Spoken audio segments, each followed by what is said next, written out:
السلام علیکم ورحمۃ اللہ وبرکاتہ۔ الحمد للہ رب العالمین والعاقبۃ للمتقین والصلاة والسلام علی اشرف الانبیاء والمرسلین نبینا محمد وعلى آلہ وصحبہ اجمعین وبعد۔ فقال اللہ عز وجل اعوذ باللہ من الشیطان الرجیم واعبدوا اللہ ولا تشرکوا به شیئا وبالوالدین احسانا۔ وقال النبي صلى الله عليه وسلم إذا مات الإنسان انقطع عنه أمره إلا من ثلاث: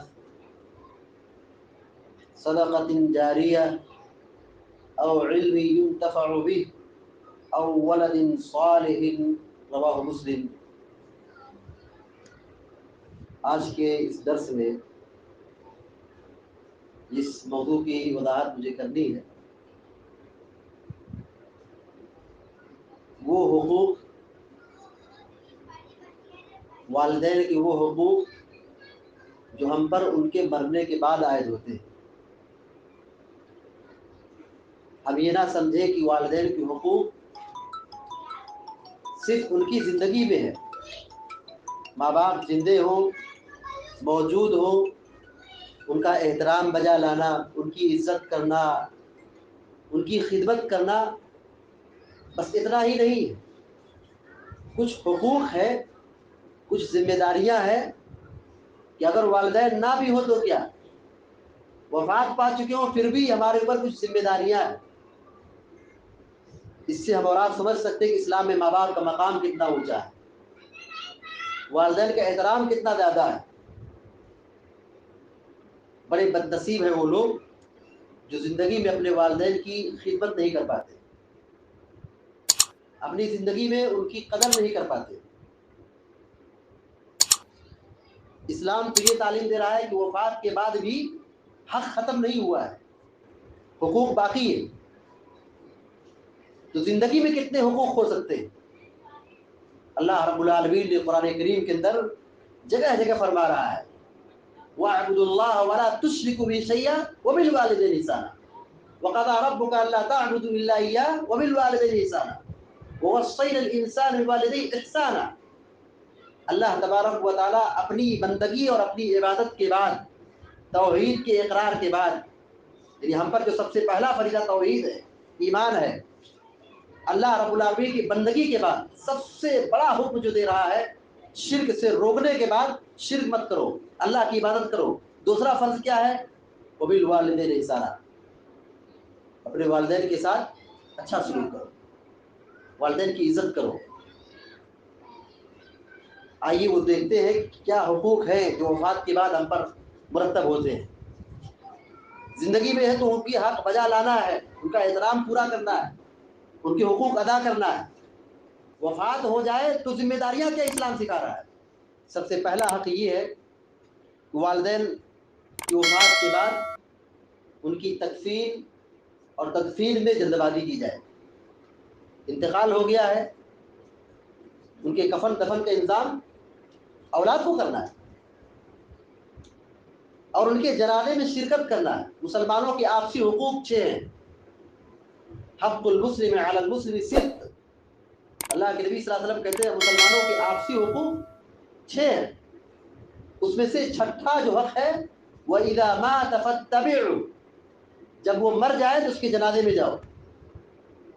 والد کا انتقال ہو گیا، والدہ کا انتقال ہو گیا، ہماری ایک بڑی ذمہ داری ہے کہ ہم اگر جنازے میں پہنچ سکتے ہیں، امکانات ہیں، تو حاضر ہونا چاہیے،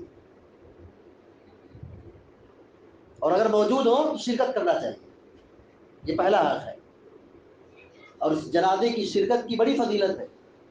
جنازے کی نماز پڑھنا، تدفین میں شرکت کرنا، اس کی اسلام میں بڑی فضیلت بیان کی گئی ہے۔ اللہ کے نبی صلی اللہ علیہ وسلم کہتے ہیں جو شخص ایمان اور احتساب کے ساتھ جنازے میں شرکت کرے، جنازے کی نماز پڑھے اور تدفین میں بھی شرکت رہے، جب وہ واپس آتا ہے قبرستان سے تدفین کے بعد، اللہ کے نبی صلی اللہ علیہ وسلم کہتے ہیں اس کے لیے 2 قرات اجر ہے۔ 2 قیرات اجر ہے۔ پوچھا گیا قیرات کیا ہے؟ کہا احد پہاڑ جیسی نیکیاں۔ پہاڑ کا جب لفظ ہمارے ذہن و دماغ میں آتا ہے تو خود ہی بات سمجھتے بڑی بڑی چیز، اور احد پہاڑ ایک تاریخی پہاڑ ہے، تقریباً یہ 7-8 کلومیٹر کا بیلٹ ہے۔ اتنی زیادہ نیکیاں لکھی جاتی ہیں اس کے حق میں۔ کس کے حق میں؟ جو آدمی جنازے میں شرکت کرتا ہے، مسلمان کے جنازے میں حاضر ہوتا ہے۔ یہ واجبات ہے، یہ حقوق اور فرائض ہے۔ تو والد کا انتقال ہو یا والدہ کا انتقال ہو، بدرجہ اولا ان کے جنازے میں شرکت کرنا ہے۔ تو یہ پہلا حق ہے۔ دوسرا حق یہ ہے کہ ان کے حق میں مغفرت کی دعا کرنا۔ والد یا والدہ یا والدین وفات پا جائے، ہم پر ایک بڑی ذمہ داری رکھی اللہ رب العالمین نے کہ ہم ان کے لیے مغفرت کی دعا کریں، دعا کریں ان کے لیے، درجات کی بلندی کے لیے، عذاب قبر سے نجات کے لیے، جہنم کی آگ سے تحفظ کے لیے۔ اپنے فوت شدہ والدین کے حق میں، مسلمان ہیں، انتقال ہو گیا ہے، ان کے حق میں دعا کریں۔ یہ والد اولاد کی ایک بڑی ذمہ داری۔ ایک بات یہاں یاد رہے، والدین زندہ ہوں، والدین زندہ ہوں، والدین اپنی اولاد کے حق میں دعا کریں تو اللہ تعالیٰ ان کی دعا قبول کرتا ہے۔ بہت اہم بات بتا رہا ہوں۔ ثلاث دعوات مستجابات لا شک فیہن، کیا نبی کہتے ہیں کہ 3 لوگوں کی دعائیں کبھی رد نہیں ہوتی، قبول ہو کے رہتی ہیں، اس میں کوئی شبہ ہے ہی نہیں۔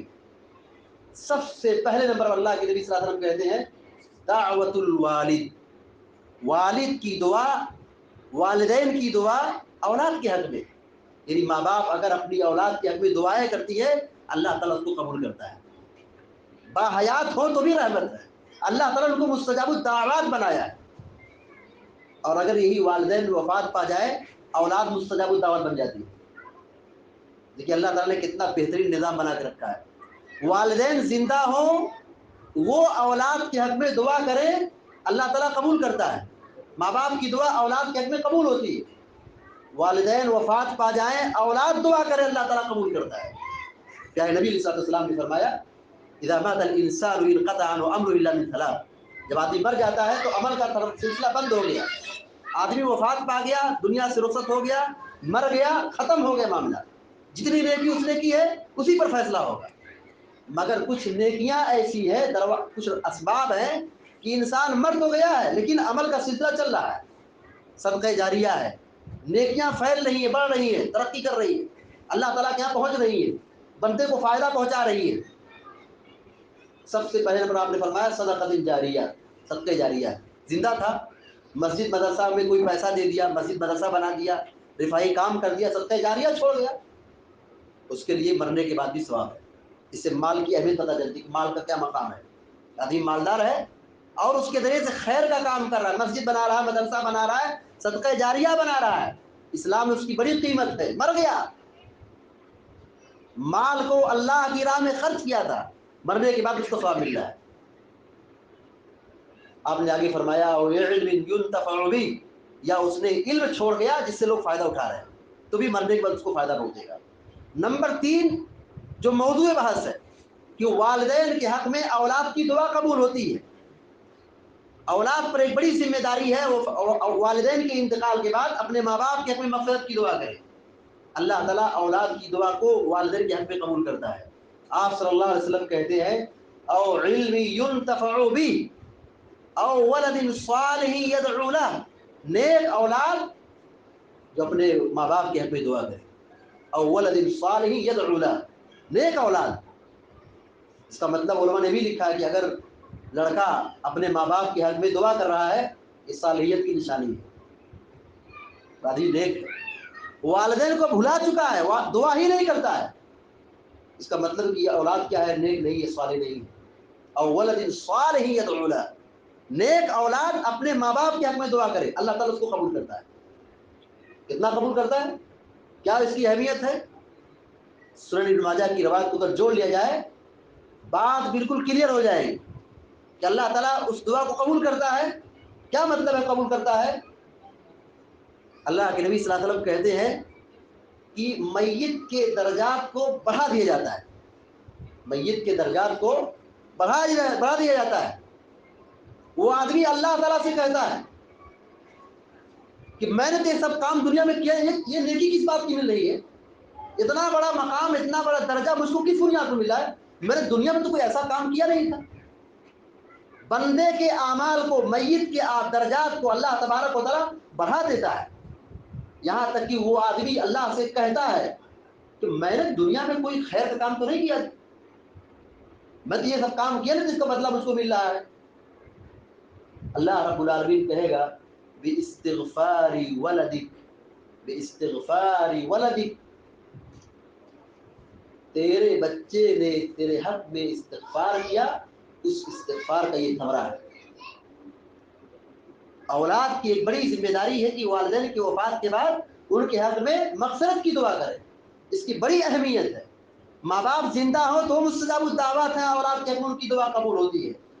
والدین کا انتقال ہو گیا، صاحب اولاد تھے، اور والدین کے حق میں یہ بچے دعا کر رہے ہیں تو اللہ تعالیٰ ان کی دعا قبول کرتا ہے۔ ہم یہ بتلا رہے تھے کہ ایک بڑی دوسری ذمہ داری یہ ہے کہ والدین کے انتقال کے بعد ہم ان کے حق میں مغفرت کی دعا کریں۔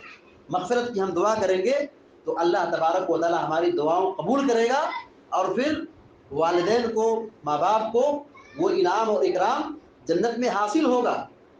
اسی طریقے سے تیسری جو ذمہ داری ہے وہ یہ، تیسرا جو حق ہے مرنے کے بعد ہمارے اوپر اپنے والدین کے سلسلے میں، کہ ہم ان کا قرضہ ادا کریں۔ ماں باپ نے بچوں کی زندگی بنانے کے لیے بہت کچھ کیا، اتنا کیا، اتنی محنت، اتنی مشقت کی، اتنی قربانی دی، والد کو قرضہ لینا پڑ گیا۔ دیکھیے باپ اپنے بیٹے کے لیے، اپنے گھر والوں کے لیے کتنی محنت کرتا ہے، کتنی قربانی دیتا ہے۔ والد یہ سوچتا ہے کہ میں اپنی اولاد کو اپنے سے بہتر بنا کے جاؤں، یہاں تک کہ والد کا انتقال ہو گیا، اس کے اوپر قرضہ ہے۔ اب اولاد کی کیا ذمہ داری ہے؟ اولاد کی ذمہ داری بنتی ہے کہ اپنے ابو کے قرض کو ادا کرے۔ نفس المؤمن معلقۃ بدین حتی یقضى عنہ، پیارے نبی صلی اللہ علیہ وسلم کہتے ہیں کہ مومن کی روح قرض کی وجہ سے لٹکی ہوتی ہے یہاں تک کہ اس کا قرضہ ادا نہ کر دیا جائے۔ یعنی اس حدیث میں تعلیم دی جا رہی ہے کہ میت کا قرضہ ادا کرنا چاہیے، اس کا قرض مکمل پورا کرنا چاہیے، ورنہ میت کو عذاب ہوگا۔ اس کی روح لٹکی رہتی، مطلب اس کو عذاب دیا جاتا ہے، عذاب قبر ہوتا ہے۔ تو اولاد کی ایک ذمہ داری بنتی کہ اگر ہمارے والد مقروض مرے ہیں تو ان کو عذاب قبر سے نجات دلانے کے لیے فکر مند ہونا چاہیے۔ اور علماء نے لکھا ہے، اور یہ حقیقی بات ہے، کہ اگر میت کا مال اتنا ہے، میت کا مال جو چھوڑا ترکہ ہے، وراثت تقسیم نہیں ہوگی جب تک کہ اس کا قرضہ ادا نہ کیا جائے۔ اور بڑے بد نصیب ہے وہ اولاد جو اپنے ابو کے مال کو ہڑپنے کی بڑی فکر کرتے ہیں، وراثت میں حصہ لینے کے لیے بڑی کوشش کرتے، لڑتے جھگڑتے ہیں، مگر اولاد کی بد نصیبی یہ ہے کہ ابھی وہ سوچتے نہیں کہ اپنے ابو کا قرضہ ادا کر دیں۔ یہ فکر ہونی چاہیے۔ ابو کا انتقال ہو گیا، ہماری ایک بڑی ذمہ داری یہ ہے، اولاد ہونے کے ناطے والدین کے اوپر ہماری جو ذمہ داری بنتی ہے وہ یہ کہ ہم ان کا قرضہ ادا کریں۔ یہ تیسری ذمہ داری، تیسرا حق ہے۔ چوتھا حق ہے کہ ابو کی وصیت اور ابو کے وعدے کو پورا کرنا ہے۔ والدین کی کچھ وصیت رہی ہوگی، ہمارے اوپر ذمہ داری ہے، ہمارا حق ہے، ہم پر فریضہ ہے کہ اگر کوئی وصیت ہے، کوئی نصیحت ہے، کوئی وعدہ ہے تو اس نصیحت اور وصیت کو پورا کرنا چاہیے۔ اگر ابو وفات کے وقت کہہ کے گئے ہوں کہ ہمارے مال میں سے اتنا پیسہ جا کر کے بیت المال میں دے دینا، مسجد کو دے دینا، مدرسے کو دے دینا، یا فلاں صاحب کو دے دینا، تو ہم پر یہ فرض بنتا ہے کہ ہم وراثت تقسیم کرنے سے پہلے اتنی وصیت کو پوری کر دیں۔ اب یہاں سوال یہ ہے کہ اگر ابو پوری وصیت کر جائیں تو ایسا نہیں ہے۔ 1/3 حصے کی ابو مالک ہیں۔ اگر ابو یہ کہہ کے چلے گئے کہ میرے مال کا ایک حصہ بیت المال کا ہے، فرض ہے والدین کے مال میں سے اولاد نکال کر دے دیں، تو وصیت پوری کریں، ان کے وعدے کو پورا کریں جو جائز ہے، شریعت کی روشنی میں ہے۔ یہ چوتھا حق ہے۔ پانچواں حق یہ ہے کہ ابو کے دوستوں کے ساتھ اچھا سلوک کریں۔ دیکھیے ہمارا دین اسلام یہ ادب والا دین ہے، بدتمیزی والا نہیں کہ ایک دوسرے کے ساتھ بدتمیزی کریں، بد اخلاقی سے پیش آئے۔ ماں باپ کی جیسا احترام ہوتا ہے، والدین کی جیسی عزت ہوتی ہے، اگر ابو کے دوست ہیں ہم پر فرض بنتا ہے کہ وہ ہمارے ابو کے ساتھی ہیں، ہم سے بڑے ہیں، ہم ان کا احترام کریں۔ ہمارے دین کی تعلیم کیا ہے؟ لیس منا من لم یرحم صغیرنا ولم یوقر کبیرنا یا ویوقر کبیرنا، وہ شخص ہمارے دین سے ہے ہی نہیں جو ہم میں سے چھوٹوں پر شفقت نہ کرے، بڑوں کا احترام نہ بجا لائے۔ تو ہمارا دین ادب والا ہے، تہذیب والا ہے، اخلاق والا ہے، نرمی کی تعلیم دیتا ہے، اخلاق کی تعلیم دیتا ہے، چھوٹوں اور بڑوں کا بڑا احترام کا سبق سکھایا گیا ہے۔ بڑے ہیں تو ان کا احترام، چھوٹے تو شفقت کے مستحق ہیں۔ تو والدین کی وفات کے بعد جو ذمہ داری اولاد پر ہوتی ہے، ایک بڑا حق یہ ہے کہ ہم ابو کے دوستوں کا احترام بجا لائیں، ابو کے دوستوں کی عزت کریں۔ پیارے نبی علیہ السلام نے فرمایا ان ابر البر بعد والدی ان يصل الرجل ود اهل ابيه او كما قال علیہ السلام۔ پیارے نبی یہ کہتے ہیں کہ سب سے بڑی نیکی یہ ہے، سب سے بڑی نیکی یہ ہے کہ ماں باپ کے انتقال کے بعد، والد کے انتقال کے بعد ابو کے دوستوں کے ساتھ اچھا سلوک کیا جائے، صلہ رحمی کی جائے۔ ہمارے ابو کچھ دوست تھے، ان کے کچھ ساتھی تھے، ہم ان کو گفٹ دیں، نرمی سے پیش آئیں، ان کو ہاں اپنی خوشی میں شامل کریں، دعوت دیں، کھانا کھلائیں، یہ اسلام سبق سکھا رہا ہے۔ حضرت عبداللہ بن عمر رضی اللہ تعالیٰ عنہ کی سلسلے کا واقعہ موجود ہے، صحیح مسلم وغیرہ کے اندر موجود ہے کہ عبداللہ بن عمر رضی اللہ تعالیٰ عنہ مکہ کے راستے میں تھے، مکہ کے راستے میں تھے، ایک دیہاتی آیا۔ حضرت عبداللہ نے دیکھا کہ یہ تو دیہاتی وہ شخص ہے جو میرے ابو کا دوست تھا، میرے ابو کا دوست تھا۔ مسلم کے اندر یہ واقعہ موجود ہے، مسلم کے اندر فوراً اپنی پگڑی نکال کر کے اس دیہاتی کو دیا۔ ان کے ساتھ عبداللہ بن عمر کے ساتھ ایک گدھا تھا، کیونکہ اس زمانے میں سواری کے لیے ہی جانور استعمال ہوتے تھے۔ اپنی سواری اٹھا کر کے پگڑی اور سواری دونوں دیہاتی آدمی کو دے دیا، اور جو قافلے میں ساتھی تھے عبداللہ بن عمر کے ساتھ، کیا بات ہے اچانک میں یہ کیا ہو رہا ہے؟ کیا آپ نے ایک آدمی کو پگڑی دے دی، سواری دے دی؟ اور اس زمانے میں پگڑی کسی کو دینا، کپڑا کسی کو پہنانا، یہ بہت بڑی چیز مانی جاتی تھی۔ آپ ایک آدمی کو 10 جوڑا دے دو، آج کے زمانے میں کوئی فرق نہیں پڑتا ہے۔ پچھلے زمانے میں آج سے 10 سال پہلے کسی کو ایک لنگی دے دو، وہ بہت بڑی نعمت سمجھتا تھا، کیونکہ اس زمانے میں کپڑے اتنے زیادہ نہیں پائے جاتے تھے۔ ایک امام صاحب کا واقعہ صحیح بخاری کے اندر موجود ہے کہ امام صاحب نماز پڑھاتے تھے، غریب تھے، کپڑا تنگ تھا، چھوٹا تھا، نہیں کپڑا تھا، صدر کھل جاتی تھی۔ ایک عورت نے للکارا اور کہا کہ تم لوگ اتنے گئے گزرے ہو کہ اپنے امام کو ایک کپڑا نہیں دے پاتے ہو؟ اس عورت کے کہنے کے بعد لوگوں نے ادھر ادھر سے انتظام کیا اور اپنے امام کو کپڑا پہنایا۔ وہ امام صاحب کہتے ہیں، عمر بن سلمہ، بخاری کی روایت، کہا اس کپڑا پانے کے بعد مجھے جو خوشی محسوس ہوئی شاید کہ میں زندگی کبھی خوش ہوا ہی نہیں تھا، تو کپڑا دے دیا۔ عبداللہ بن عمر نے اپنے ابو کے دوست دیہاتی آدمی کو ایک پگڑی دے دی، پگڑی بہت لمبا کپڑا ہوتا ہے، پگڑی دے دی، سواری دے دیا۔ لوگوں نے کہا کہ آپ اتنا کیوں دے رہا؟ ان دیہاتیوں کو چھوٹی چیز دے دیا تو خوش ہو جاتے ہیں، دیہاتی لوگوں کو چھوٹی چیز دے دیا ہے بہت خوش ہو جاتے ہیں۔ ایک چائے پلا دیا تو اسی میں مگن رہتے ہیں، 10 پیسہ 4 پیسہ ان کو دے دیا جائے اسی میں خوش رہتے ہیں۔ آپ نے اتنی بڑی چیز دے دی کہ اپنی سواری دے دی اور اپنی پگڑی اٹھا کے دے دی۔ کہا، حدیث بیان فرمائی، کہا اللہ کے نبی صلی اللہ علیہ وسلم کہتے ہیں، اللہ کے نبی صلی اللہ علیہ وسلم نے حدیث پڑھ کے سنائی، کہا پیارے نبی علیہ السلام نے کہا کہ سب سے بڑی نیکی یہ ہے کہ ابو کی وفات کے بعد ابو کے دوستوں کے ساتھ صلہ رحمی کرو، یہ سب سے بڑی نیکی ہے۔ اور یہ آدمی دیہاتی آدمی میرے ابو کا دوست تھا، تو ابو کے دوستوں کا بڑا خیال رکھنا چاہیے، ان کی خدمت کرنا چاہیے، ان کو ہدیہ دینا چاہیے، یہ بھی ابو کے ساتھ صلہ رحمی کا حصہ ہے۔ اسی طریقے سے چھٹا جو حق ہے ہم پر وہ یہ کہ قبر کی زیارت کریں۔ والدین کی وفات ہو گئی ہے، ان کی قبر کی زیارت کریں۔ زور القبور فإنها تذکر الآخرہ، یا نبی علیہ السلام کہتے ہیں کہ قبروں کی زیارت کرو، یہ موت کو یاد دلاتی ہے، یہ سنت بلا دی گئی۔ یہ سنت بلا دی گئی ہے. کوئی ہمارا قریبی انتقال نہ کرے تو ہم کبھی قبرستان جانے کے لیے تیار نہیں. جنازہ پڑھ کے تو واپس ہو جائیں گے، شہروں کا یہ عام مزاج ہے. اگر کسی قریبی آدمی کو دفن کرنا نہ پڑے تو قبرستان کا منہ نہیں دیکھیں. یہ سنت ہے کہ مردوں کی قبروں کی زیارت کرے. یہ آخرت کی یاد دلاتی ہے، یہ دلوں کی سختی کو ختم کرتی ہے. آدمی اپنی حیثیت سمجھتا ہے ایک دن آئے گا کہ ہم کو یہ دنیا چھوڑ کر کے اسی شہر خاموشہ میں پناہ لینا ہے. تو قبروں کی زیارت یہ مسنون عمل ہے، یہ سنت لوگوں نے چھوڑ دی ہے، بھلا دی ہے. یہ بہت افسوس کا مقام ہے. اسی لیے آپ دیکھیں لوگوں کے دل اتنے سخت ہو گئے ہیں کہ وہ کچھ پہچانتے نہیں ہیں، کچھ جانتے نہیں ہیں. یہ دلوں کی سختی ہے.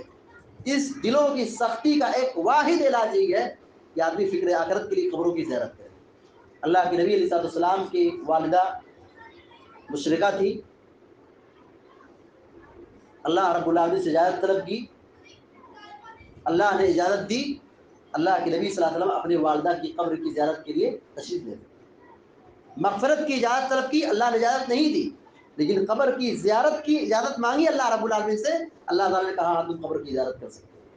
تب اللہ کے نبی صلی اللہ علیہ وسلم قبر کی زیارت کے لیے گئے. اس کا مطلب یہ نکلتا ہے کہ والدین کی قبر کی زیارت کرنی چاہیے. ایسی عام مسلمانوں کی قبروں کی زیارت کرنے کوئی حرج نہیں، یہ بھی سنت ہے. تو والدین کے حقوق میں سے جو وفات کے بعد حق بنتے ہیں، چھٹا حق یہ ہے کہ ہم اپنے فوت شدہ والدین کی قبروں کی زیارت کریں. اسی طریقے سے ساتواں حق یہ ہے کہ ہم ان کے حق میں صدقہ کریں. والدین کی وفات کے بعد ساتواں حق ہے کہ ہم اپنے والد والدہ کی طرف سے صدقہ دیں، مال خرچ کریں. یہ فائدہ پہنچاتا ہے. آدمی کوئی اپنے والد کی طرف سے صدقہ دے، مسجد بنائے، مدرسہ بنائے، یا اس میں حصہ لے، یا غریب کی مدد کرے، جو بھی کام کرے خیر کا، نیت یہ ہو کہ ہم یہ مال خرچ کر رہے ہیں یہ ہمارے ابو کی طرف صدقہ ہے، یہ ہماری والدہ کی طرف صدقہ ہے. بہت اہم نیکی ہے یہ بہت ہی اہم نیکی ہے. بہت سارے لوگ ایسے بھی ہوں گے جنہوں نے یہ بھی جانا بھی نہیں ہوگا کہ والدین کی طرف صدقہ بھی کیا جائے. والدین کی طرف صدقہ کرنا بہت اہم چیز ہے. ہمارے اسلاف کی تاریخ رہی ہے کہ وہ صدقہ کی بات کریں، پورا باغ اللہ کے نام میں وقف کر دیتے اپنے والد اور والدہ کی طرف سے، پوری زمین دے دیتے تھے. تو جو اللہ نے جس حیثیت کا ہم کو بنایا ہے، ہم اپنی استطاعت کے مطابق، اپنی طاقت اور بساط کے مطابق اپنے والدین کی طرف سے ان کی وفات کے بعد صدقہ کریں. یہ بھی حقوق میں سے آتا ہے. اللہ کے نبی علیہ السلام کی ایک جامع حدیث ہے کہ اللہ کے نبی صلی اللہ علیہ وسلم کہتے ہیں کہ جب آدمی مر جاتا ہے تو عمل کا سلسلہ بند ہو جاتا ہے، مگر نیک اولاد دعا کر رہی ہے، دعا میت کو فائدہ پہنچاتی ہے. اولاد اگر نیک ہو اور صدقہ کر رہی ہو، اپنے والدین کے حقوق کو تسلیم کرتے ہوئے صدقہ و خیرات کر رہی ہے اپنے والدین کی طرف سے، یہ میت کو فائدہ پہنچاتا ہے. یہ میت کو فائدہ پہنچاتا ہے. لوگوں نے ایصال ثواب کے نام پر کتنی بدعات اور خرافات کو جنم دیا ہے، مگر صحیح چیز کیا ہے، اصلی چیز کیا ہے؟ لوگ نظر و نیاز کو، کھانا کھلانے کو ایصال ثواب سمجھتے ہیں، جبکہ اصل یہ ہے کہ ہم اپنے والدین کی طرف سے صدقہ کریں. وہ صدقہ صرف کھانا ہی نہیں ہے، وہ مال کی شکل میں ہو، کپڑے کی شکل میں ہو، اناج کی شکل میں ہو، جو بھی چیز ایک قیمت بن سکتی ہو جس سے لوگوں کو فائدہ ہو سکتا ہے. مسجد بن رہا ہو، مسجد میں تعاون کریں، مدرسے کی تعمیر میں تعاون کریں، اور جو رفاہی کام اس میں تعاون کریں جس سے غریب کو فائدہ پہنچ سکتا ہے. ہم اپنے والدین کی طرف سے صدقہ نکالیں کہ ان کو فائدہ پہنچے گا. اللہ کے نبی علیہ السلام کے سامنے ایک صحابی نے عرض کیا کہ میری والدہ کا انتقال ہو گیا، اور ان کا انتقال اچانک ہوا. اگر وہ ہوش میں رہتی، کچھ بولنے کی کنڈیشن میں ہوتی، کیونکہ اچانک انتقال ہوا، تو وہ ضرور کچھ نہ کچھ وصیت کرتی. اے اللہ کے نبی صلی اللہ علیہ وسلم، کیا میں اپنی والدہ کی طرف سے کچھ مال خرچ کروں، صدقہ نکالوں تو میری ماں کو فائدہ پہنچے گا؟ اللہ کے نبی صلی اللہ علیہ وسلم فرمایا ہاں. یہ آپ نے کہا ہاں، یہ قانون بن گیا کہ اگر کسی کے والدین وفات پا جائیں تو اولاد کی ذمہ داری ہے کہ اپنے فوت شدہ والدین کی طرف سے صدقہ نکالیں گے تو میت کو فائدہ پہنچے گا. تو صدقہ نکالنا چاہیے. اسی طریقے سے ایک 8واں جو حق ہے وہ یہ کہ والدین کی طرف سے حج عمرہ کیا جائے. والدین کا انتقال ہو گیا, حج عمرہ کی سعادت ان کو نہیں ملی, والدین کے بعد اگر اولاد کو اللہ نے صاحب حیثیت بنایا ہے, مالدار بنایا ہے, تو ان پر بھی ایک بڑا حق ہے کہ اپنے فوت شدہ والدین کی طرف سے حج عمرہ کی نیکی ادا کریں. اگر اولاد ماں باپ کی طرف سے حج عمرہ کر رہے ہیں تو میت کو بھی فائدہ پہنچے گا. صحابہ کرام میں سے کئی لوگوں نے سوال کیا کہ میری والدہ کا انتقال ہو گیا, میری بہن کا انتقال ہو گیا, میرے ابو بیمار ہیں, سواری کی لائق نہیں ہے, مختلف سوال ہے, حدیثوں میں موجود ہے. آپ نے سب کے بارے میں یہی کہا کہ ہاں تم اپنے ابو کی طرف سے حج کر لو, امی کی طرف سے حج کر لو, بہن کی طرف سے حج کر لو. خلاصہ کلام یہ ہے کہ جو وفات پا چکے ہیں, میت ہیں, مردے ہیں, ان کی طرف سے بھی حج عمرہ کی نیکی ادا کی جا سکتی ہے. اور اگر کوئی کرے تو میت کو فائدہ پہنچے گا, میت کو فائدہ پہنچے گا. اسی طریقے سے نواں جو عمل ہے جو والدین کی وفات کے بعد جو ہم پر لاگو ہوتا ہے وہ یہ کہ ہم اپنے والدین کو یاد رکھیں, اپنے والدین کو یاد رکھیں, ان کے احسانات کو تسلیم کریں, خیر کے ساتھ یاد رکھیں, اچھائی کے ساتھ یاد رکھیں, ان کی برائی نہ بیان کریں. لا تسبوا الاموات فانهم قد افضوا الى ما قدموا. مردے کو برا بھلا مت کہو. بہت سارے لوگ ہوتے ہیں کہ وہ والدین کی کچھ غلطی تھی, کچھ مسئلہ تھا, انتقال ہو گیا, بس ایک غلطی کو لے کر کے بیٹھے رہتے ہیں. ہر مجلس میں, ہر جگہ پر جہاں جائیں گے ماں باپ کی برائی بیان کریں گے. غلط ہے یہ چیز. ہماری شریعت میں مردے کا بھی احترام ہے. مردے کو برا بھلا نہیں کہہ سکتے, مردے کو گالی گلوچ نہیں کر سکتے, منع ہے. لا تسبوا الاموات, مردے کو برا بھلا مت کہو, اچھائی کے ساتھ یاد رکھو, ان کی قربانیوں کو یاد رکھو, ان کے احسانات کو یاد رکھو. سوچو کہ والدین ہمارے لیے کتنی قربانی دی ہے, ہر ناحیے سے انہوں نے ہم کو اچھے سے اچھا بنانے کی فکر کی ہے. تو کیا اولاد کی ذمہ داری نہیں بنتی ہے کہ ہم اپنے والدین کے حق میں خیر کی دعا کریں, اچھائی کے ساتھ یاد رکھیں, اور ان کو اپنی دعاؤں میں یاد رکھیں, ان کے احسانات کو تسلیم کریں, ان کی قربانیوں کو تسلیم کریں. یہ کچھ حقوق ہیں جو والدین کی وفات کے بعد ہم پر نافذ ہوتے ہیں. ہم سب کی یہ بھرپور کوشش ہونی چاہیے کہ اگر والدین زندہ ہوں انہیں نعمت سمجھنا چاہیے, ان کی عزت کرنی چاہیے, ان کا احترام بجا لانا چاہیے. والدہ کے قدموں تلے اللہ رب العالمین نے جنت رکھی ہے. والد یہ جنت کا بیچ والا دروازہ ہے. یہ دونوں نعمتیں, یہ سورج اور چاند ہیں. یہ والدین یہ سورج اور چاند ہے. یوسف علیہ السلام نے خواب میں جو دیکھا تھا کہ میں نے سورج اور چاند کو دیکھا ہے, ستاروں کو دیکھا ہے, کیا تعبیر تھی؟ وہ جو سورج چاند جو کہنا چاہتے تھے وہ والدین مراد ہیں اور ستارے بھائی تھے. تو یہ ماں باپ یہ سورج اور چاند ہیں, یہ گھر کی رونق ہے, یہ گھر کے لیے سہارا اور سایہ ہے. یہ زندہ ہو تو بھی اس کا احساس ہونا چاہیے, انتقال ہو جائے تو بھی احساس رکھنا چاہیے کہ ہمارے اوپر شریعت نے کیا اصول اور کیا قانون بنایا ہے, وفات ہونے کے بعد ہماری کیا ذمہ داری بنتی ہے. دعا رب العالمین سے کہ اللہ تبارک و تعالیٰ ہم کو, آپ کو اور سارے مسلمانوں کو نیک عمل کرنے کی توفیق عطا فرمائے. اور جو ہم میں سے رخصت ہو چکے ہیں اللہ تعالیٰ ان کی قبر کو نور سے بھر دے, عذاب قبر سے بچائے, جہنم کی آگ سے بچائے, ان کے درجات بلند کر دے, ان کی قبر کو نور سے بھر دے, اور جو باحیات اللہ تعالیٰ ان کی عمر میں برکت عطا فرمائے اور ان کو خیر اور بھلائی کے ساتھ ایمان والی زندگی نصیب فرمائے. اور جو بیمار اللہ تعالیٰ کو شفائے کاملہ عطا فرمائے. مسجد کا معاملہ چل رہا ہے, یہاں بڑی تنگی محسوس ہو رہی ہے, اللہ تعالیٰ اس کو کشادہ فرما دے. اور اس جو زمین کے معاملے میں جو پریشانیاں ہیں, رکاوٹیں ہیں, فائننس پرابلم ہے, اللہ تعالیٰ اس کو دور فرما دے.